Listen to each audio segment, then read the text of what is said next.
અલ્યા કરણ, બોલ સાગર. આ કમળનું બટન દબાવવાથી આપણને શું મળે? ગેરંટી મળે. કેવી ગેરંટી? ભાઈ એ ગેરંટી કે દેશમાં કોઈ પણ ગરીબ પરિવાર ભૂખ્યું નહીં ઊંઘે. અચ્છા, ગંભીર બીમારીની સારવાર મફત મળશે, દવાઓ સસ્તી રહેશે, જિંદગી નહીં. વાહ યાર. અને બીજી શું શું ગેરંટી મળે? ભાઈ કાશ્મીર હોય કે કન્યાકુમારી, હા. ગુજરાત હોય કે અરુણાચલ પ્રદેશ, સૌ માટે કાયદાઓ સમાન રહેશે.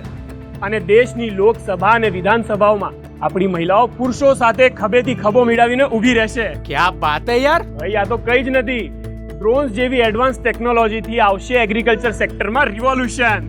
અને ભાઈ મેં તો એ પણ સાંભળ્યું છે કે ખેડૂતોને જરૂરી માહિતી મળે ને એના માટે સ્પેશિયલ સેટેલાઇટ પણ લોન્ચ કરવાના છે. ખાસ તો અને આપણા જેવા યંગસ્ટરને શું મળશે? શું મળશે? ભાઈ સ્કિલ સાથે સક્ષમ થવાની તક અને એમ્પ્લોયમેન્ટ ઓપોર્ચ્યુનિટીઝ પણ. ક્યાં વાત હે યાર.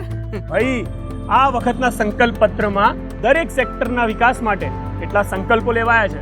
સુપરથી પણ ઉપર. ભાઈ આ માત્ર સંકલ્પ નથી, આ છે મોદીની ગેરંટી. અને મોદીની ગેરંટી એટલે ગેરંટી પૂરી થવાની પણ ગેરંટી.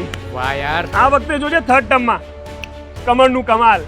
તો ભાઈ સાથે મળીને કમળનું બટન દબાવીએ અને ફરી એકવાર મોદી સરકાર લાવીએ. કમળનું બટન દબાવો, ભાજપને જીતાડો.